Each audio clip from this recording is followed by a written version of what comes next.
9 violations on 1 clipboard. That's what NASCAR inspectors handed a Daytona mechanic before the 1968 500, and instead of arguing, he reportedly climbed into the car, fired the engine, and drove off toward his shop, leaving a fuel tank sitting on the asphalt behind him.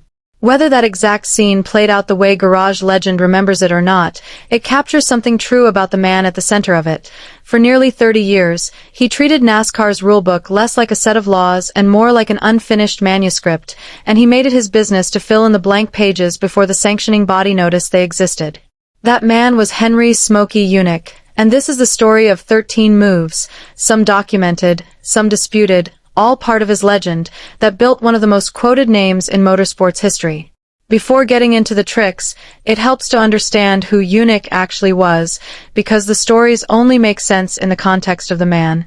Yunick was born in 1923. Accounts differ on exactly where, with some sources citing Pennsylvania and the International Motorsports Hall of Fame listing an area near Maryville, Tennessee, and he grew up doing farm work, where fixing broken machinery with whatever was on hand became second nature to him. He left school as a teenager to help run the family farm after his father's death, and it was during this period, according to accounts from the International Motorsports Hall of Fame, that he began tinkering with motorcycles in his spare time. His nickname came from exactly what you'd expect. A track announcer noticed the amount of smoke pouring off his bike during a race and started calling him Smokey. The name stuck for the rest of his life. World War II interrupted whatever plans he might have had. He joined the Army Air Corps, flying bombers with the 15th Air Force out of Italy before being reassigned toward the Pacific Theater as the war wound down. By most accounts, he served from 1944 to 1946, and it was reportedly during a flight over Florida that he decided Daytona Beach was where he wanted to live. He opened his shop there in 1947, naming it, with characteristic bluntness, Smokey's Best Damn Garage in Town.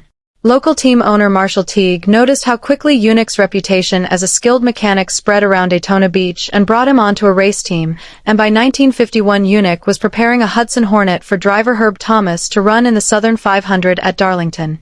Thomas won, and both he and Yunick's growing shop became fixtures in the sport almost overnight. From that shop came engines, race cars, and drivers who would go on to define NASCAR's early decades, a roster of talent that would eventually include more than 50 of the sport's most famous names. Yunick was named NASCAR Mechanic of the Year twice, and his teams won 57 NASCAR Cup Series races along with 2 championships, both with driver Herb Thomas in 1951 and 1953. He also crossed over into open-wheel racing, serving as co-chief mechanic on the car that won the 1960 Indianapolis 500 with driver Jim Rathman. According to Fox Sports' retrospective on his career, Yunick's cars won 4 of the first 8 major stock car races held at Daytona International Speedway after it opened in 1959, 3 of them with driver Fireball Roberts behind the wheel. He also became the first team owner to win the Daytona 500 twice, taking the checkered flag in both 1961 and 1962 while fielding cars for Pontiac.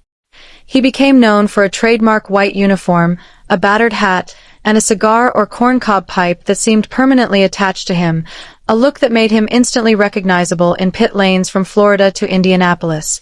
He was inducted into the International Motorsports Hall of Fame in 1990 and later into the Specialty Equipment Market Association's Hall of Fame as well, recognitions that credited both his engineering achievements and his outsized influence on the sport.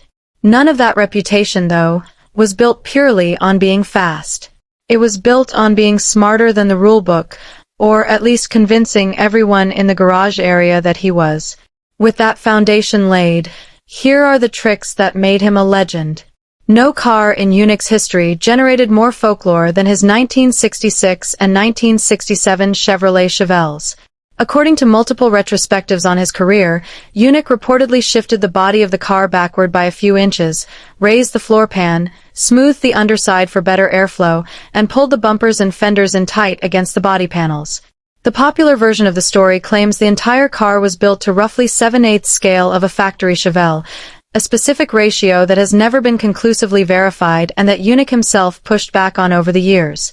What isn't disputed is that the car looked different enough to make rival crews certain something illegal was going on the moment it rolled through the garage gate. It passed inspection anyway, took the pole for the 1967 Daytona 500, and eventually forced NASCAR to introduce body templates so officials could measure every car against its original factory silhouette. It's one of the clearest examples in NASCAR history of a single car reshaping how technical inspection worked going forward. NASCAR had strict rules limiting fuel tank size, and by every account Yunick respected those rules to the letter, on paper. What the rulebook never addressed was the length or diameter of the fuel line running from the tank to the carburetor.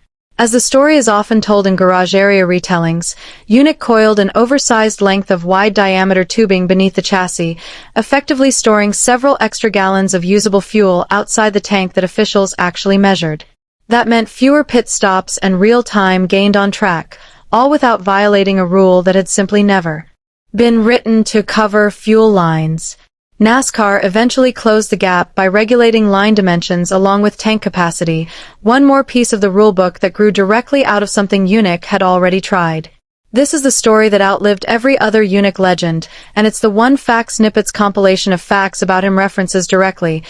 After officials at Daytona reportedly pulled violations on his car and even removed the fuel tank to check its true capacity, Yunick is said to have climbed in, started the engine, and driven the car back to his shop anyway, leaving the tank behind on the pavement.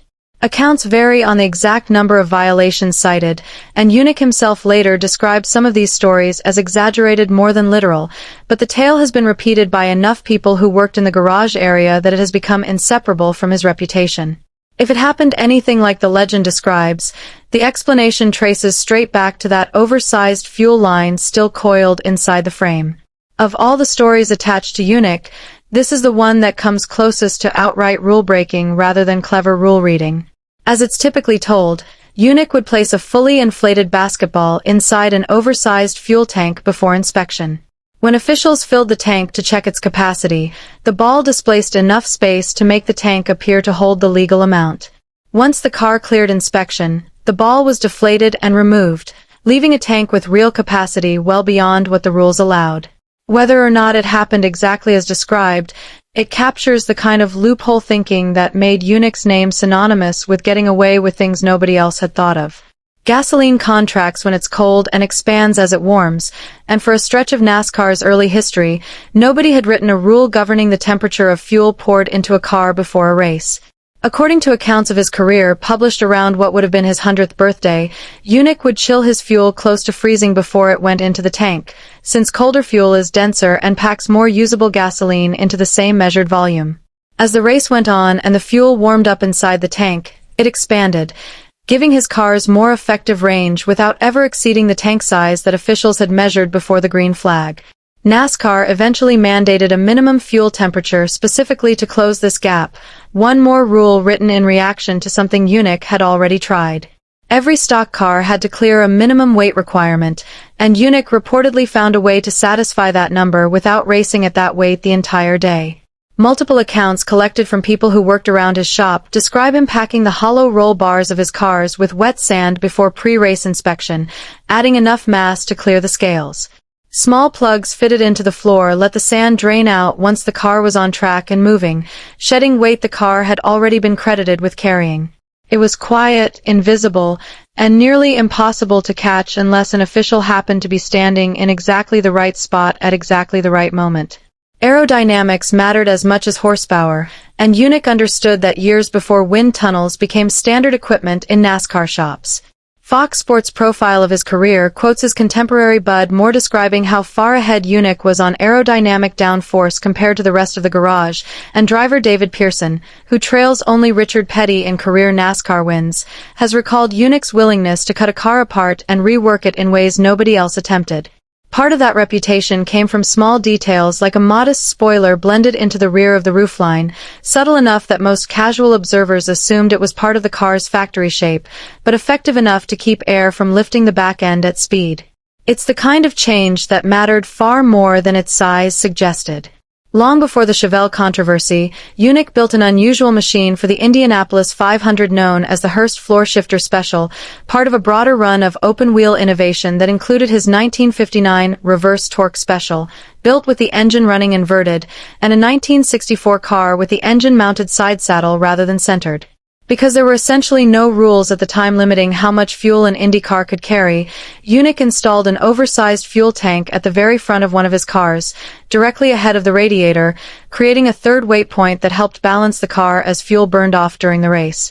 The car never achieved real success on track, but it wasn't long before the United States Auto Club introduced fuel capacity rules that read like they were written with cars exactly like this one in mind. Early in his career, Yunick worked extensively with Hudson race cars whose exhaust manifolds came from the factory cast rough and uneven, restricting airflow and costing horsepower. NASCAR's rules at the time explicitly banned porting those manifolds out with a grinder, since that counted as an unfair modification to a stock part.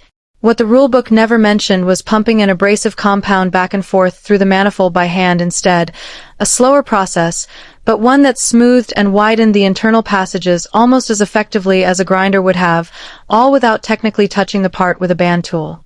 It's an early example of the pattern that would define his whole career, finding the sentence the rulebook forgot to write, and building an advantage inside it.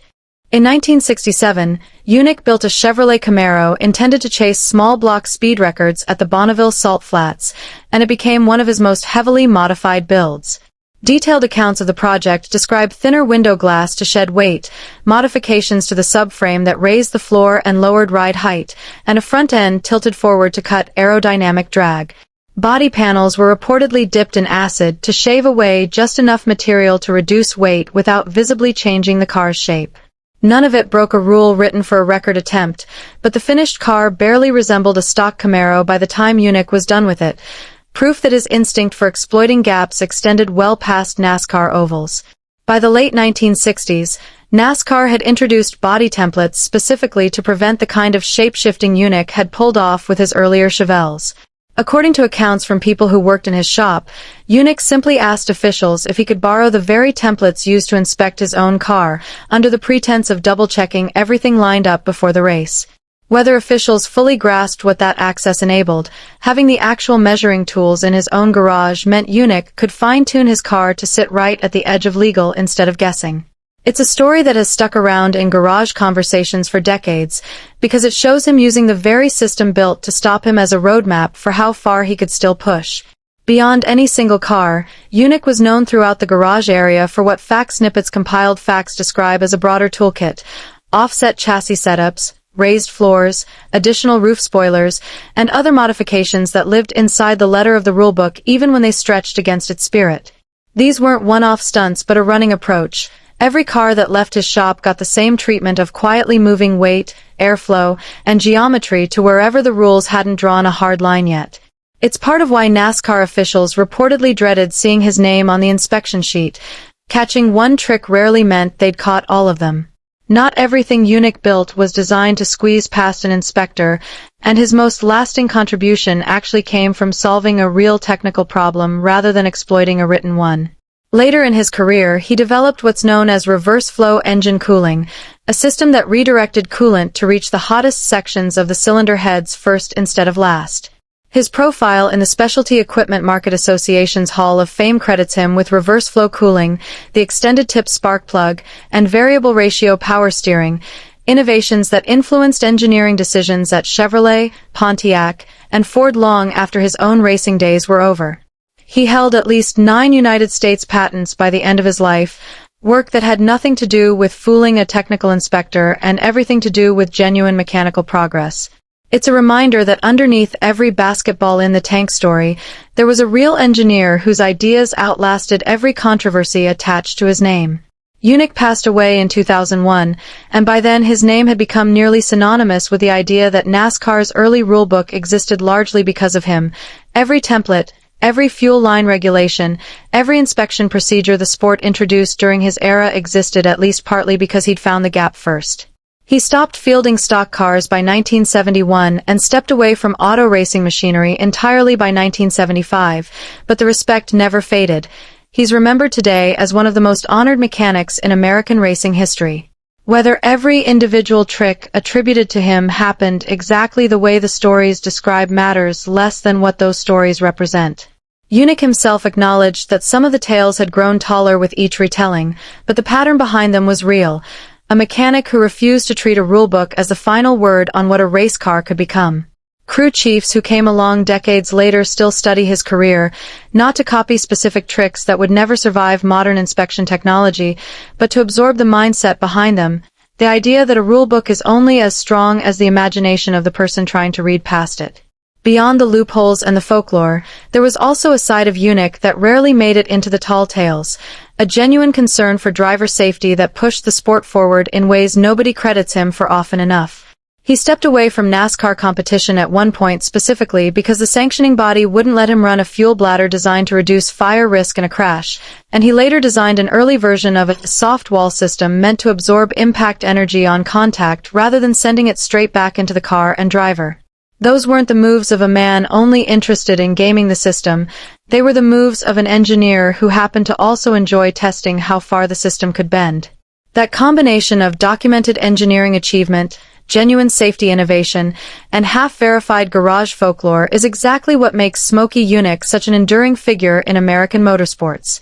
He was inducted into the International Motorsports Hall of Fame in 1990 and later recognized by the Specialty Equipment Market Association as well, honors that reflected both sides of his career rather than just the mischievous half people love to repeat. NASCAR never fully caught him, and racing history never quite forgot him.